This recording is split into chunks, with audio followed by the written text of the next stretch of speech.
आप सभी का अभिनंदन है। आज मैं क्षमा प्रार्थी हूं कि थोड़े विलंब से यहां पहुंचा हूं।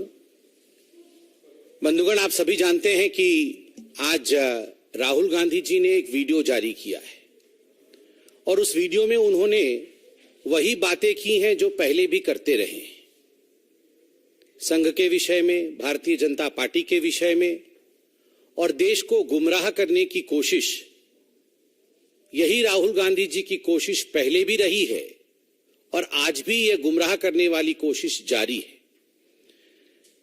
राहुल गांधी जी का मानना है कि देश में विचारधाराओं के बीच में लड़ाई चल रही है। अगर सही मायने में देखा जाए तो देश में विचारधाराओं की लड़ाई नहीं चल रही है। एक और विकास धारा है और दूसरी ओर परिवार की धारा है। एक और विकास किस प्रकार आगे बढ़े, देश किस प्रकार आगे बढ़े, इसकी चिंतन है, तो दूसरी ओर किस प्रकार घोटाले, भ्रष्टाचार, इनको आगे बढ़ाया जा सके, परिवारवाद को आगे बढ़ाया जा सके, इसकी चिंता है। तो स्वाभाविक रूप से विचारधारा को आगे बढ़ाने की लड़ाई कतई नहीं है। राहुल गांधी का मानना है कि बीजेपी, आरएसएस और कांग्रेस ये पूरे देश में जिस प्रकार से विचारधारा को लेकर लड़ रहे हैं, उससे साफ होता है कि कहीं ना कहीं संघ और Bhajpa they want to control the institutions. जो इंस्टीट्यूशंस हैं उन पे कब्जा जमाना चाहते हैं। आज तो मुझे बड़ा आश्चर्य हुआ जब मैंने वो वीडियो देखा, और मेरा मानना है कि जुडिशियरी को भी इसका संज्ञान लेना चाहिए। जब बड़े स्पष्ट रूप से राहुल गांधी कहते हैं कि इंडियन जुडिशियरी जो है वो बतौर एक इंस्टीट्यूशन भारतीय जनता पार्टी और संघ के कंट्रोल में है। इलेक्शन कमीशन को भी सख्त संज्ञान लेना चाहिए जब बार बार राहुल गांधी इस प्रकार के बयानों को तूल देते हैं कि election commission is controlled by BJP and RSS. मुझे तो आश्चर्य लगता है। अभी कुछ दिनों पहले जब कर्नाटक में कांग्रेस की जीत हुई, उस समय इलेक्शन कमीशन बिल्कुल ठीक था। बाकी राज्यों में जब भारतीय जनता पार्टी की जीत होती है तो इलेक्शन कमीशन कंट्रोल में है। इस प्रकार के शब्दों का प्रयोग ये अपने आप में ही कहीं ना कहीं कांग्रेस पार्टी की सच्चाई को दर्शाता है। बंधुगण, राहुल गांधी जी ने मणिपुर के लिए जिस प्रकार से आज बयान दिया है, हमारा बड़ा स्पष्ट मानना है कि कांग्रेस पार्टी एक संवेदनशील मामले में चर्चा नहीं चाहती है। वो इस पर घमासान चाहती है, वो इस पर हंगामा मचाना चाहती है। कहीं ना कहीं राजनीतिक रूप से इससे कैसे लाभ लिया जा सके, उसकी चेष्टा में कांग्रेस पार्टी लगी है। How to derive some political benefit out of it, this is the motive of the Congress party rather than going into debate and discussion on the issue of Manipur. देश के इतिहास में पहले कभी ऐसा नहीं हुआ कि देश के गृह मंत्री एक क्षेत्र में 3 दिनों तक प्रवास उन्होंने किया। पूरे विषय को समझने के पश्चात जब पार्लियामेंट के सेशन में माननीय गृह मंत्री जी ने स्पष्ट रूप से खड़गे साहब को चिट्ठी लिखकर सिलसिलेवार तरीके से समझाया कि किन बिंदुओं पर चर्चा होनी चाहिए, कैसी चर्चा होनी चाहिए पार्लियामेंट में, और भारतीय जनता पार्टी मणिपुर को लेकर हर विषय पर चर्चा के लिए सदन के पटल पर तैयार है, लोकतंत्र के मंदिर में तैयार है, मगर उसके बावजूद चर्चा नहीं होने देना, despite this call for discussion, not allowing any kind of discussion on Manipur on the floor of parliament, only projects the fact that Congress and certain political parties in this country want to derive political benefit and political dividend rather than trying to give a healing touch. एक solution और चर्चा के माध्यम से शांति बहाली, यह कोशिश राहुल गांधी जी की नहीं है, यह कोशिश कांग्रेस की नहीं है। मोहब्बत की दुकान के बारे में केवल बोलते हैं। मोहब्बत की दुकान वास्तविक रूप में यह उनका ईमान नहीं है। बंधुगण, नाम में इंडिया क्या डाल दिया है, राहुल गांधी जी को ऐसा लग रहा है कि चुनाव ही जीत गए हैं। नाम से नहीं, काम से होता है। काम चोरी का, नाम इंडिया तो सोच रहे हैं कि कमाल हो जाएगा। काम घोटाले का नाम इंडिया रख दिया है तो सोच रहे हैं कि लोग गुमराह हो जाएंगे।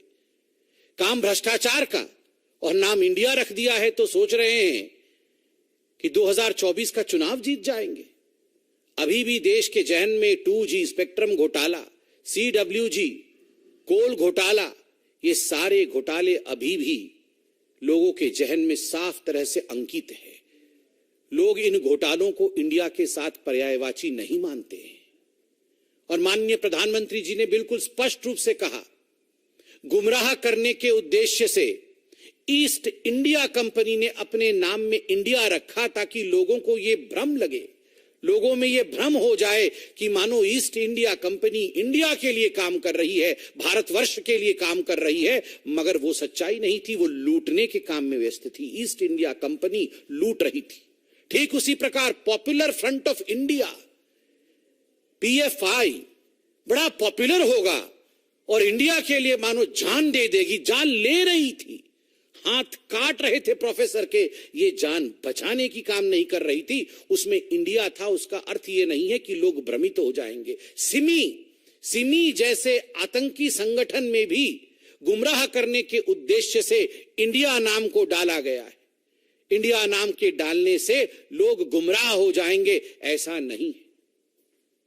बड़ा आश्चर्य का विषय है, राहुल गांधी जी की इमैच्योरिटी देखिए, अपरिपक्वता देखिए। इतने वर्षों तक जिस प्रकार का काम उन्होंने किया है, जनता वह काम देखेगी या अभी उन्होंने इंडिया जोड़ के जो नाम दिया है उस नाम को देखेगी? बंधुगण, अंग्रेजों ने भी यही किया था। A.O. ह्यूम को ला करके इंडियन नेशनल कांग्रेस पार्टी के नाम में इंडियन नेशनल कांग्रेस जोड़ करके अंग्रेजों ने एक पार्टी बनाई थी।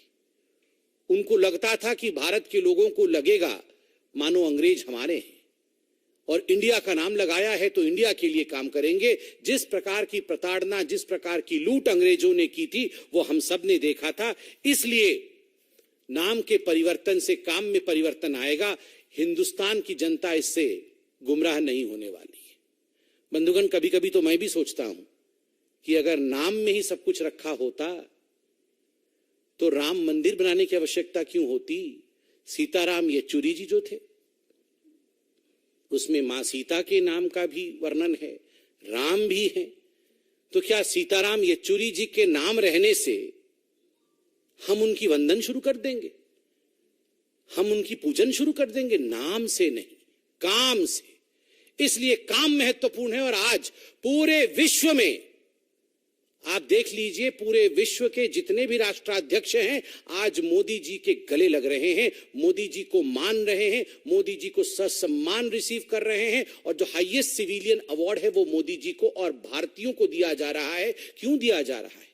भारत के प्रति, हमारे सरकार के प्रति, मोदी जी के प्रति यह सम्मान की भावना इसलिए है क्योंकि जितने भी विदेशी देश हैं इनको पता है, इन राष्ट्राध्यक्षों को पता है कि 24 के चुनाव में आएगा तो मोदी ही।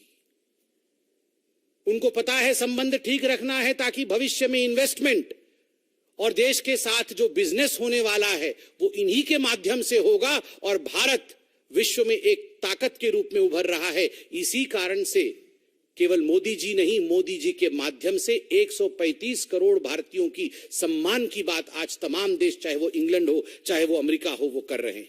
बंधुगण, ये लड़ाई साधारण नहीं है। हमारी लड़ाई नाम से नहीं है, हमारी लड़ाई उन लोगों से है जो भारत को राष्ट्र नहीं मानते। ये कांग्रेस पार्टी और उनके अध्यक्ष राहुल गांधी ये भारत को राष्ट्र तक नहीं मानते। ये कहते हैं ये तो राष्ट्र नहीं है, this is not a nation, this is union of states.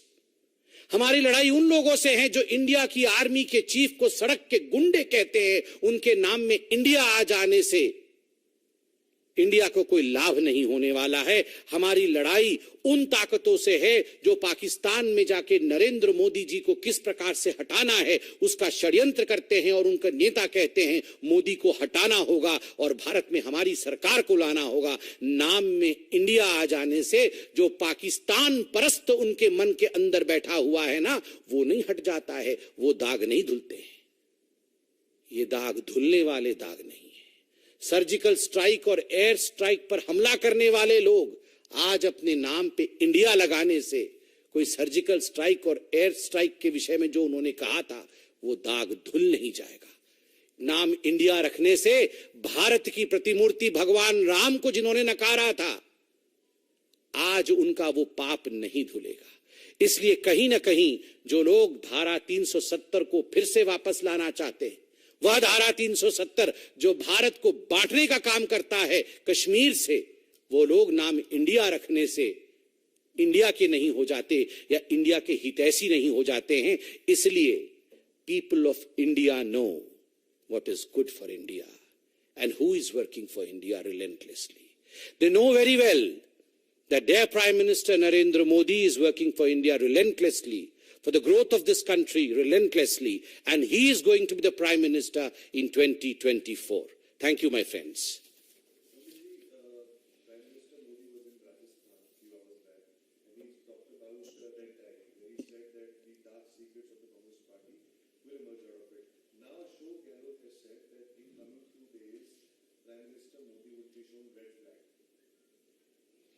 देखिए, जहां तक कांग्रेस पार्टी और रेड डायरी का संबंध है, आज राहुल गांधी जी ने भी अपने वीडियो में कहा है कि कहीं ना कहीं भारतीय जनता पार्टी और संघ जो है वो देश के विचारधारा के साथ और उनके विचारधारा के साथ लड़ रही है। अगर सही मायने में कहीं लड़ाई हो रही है वो तो कांग्रेस के अंदर ही लड़ाई हो रही है। आप देख लीजिए, आज इस लाल डायरी को लेकर जिस प्रकार से कांग्रेस के अंदर फूट पड़ी हुई है, तो स्वाभाविक रूप से जो आज माननीय प्रधानमंत्री जी ने कहा है, ये कहीं ना कहीं कांग्रेस के अंदर बौखलाहट उत्पन्न करता है। और इसी कारण से लाल झंडे दिखाने की बात गहलोत जी राजस्थान में कर रहे हैं। लाल झंडा तो राजस्थान की जनता ने गहलोत सरकार और कांग्रेस की सरकार को दिखाने का काम आरंभ किया है।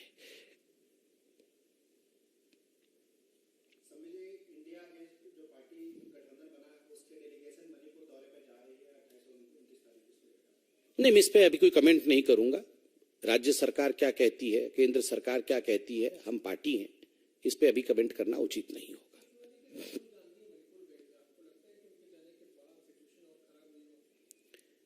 देखिए, as far as Manipur is concern, अभी पार्लियामेंट चल रहा है और स्वाभाविक रूप से आप सभी ने देखा है, माननीय गृह मंत्री जी ने पार्लियामेंट के पटल पर कहा है कि हम सब और सरकार मणिपुर पे वृहद चर्चा करने के लिए, हर विषय पर चर्चा करने के लिए तैयार है। ऐसे में मैं पार्टी के पटल पर से कुछ कहूं ये उचित नहीं होगा।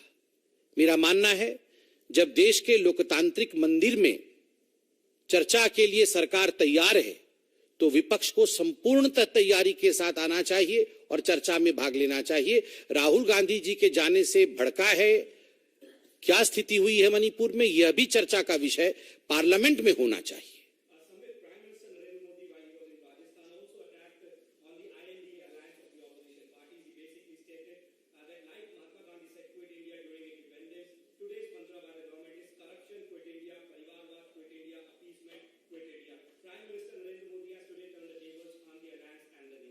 See, as far as Prime Minister's statement on the so-called alliance of the opposition party, which has named themselves as India, is concerned, he has been absolutely apt in hitting them.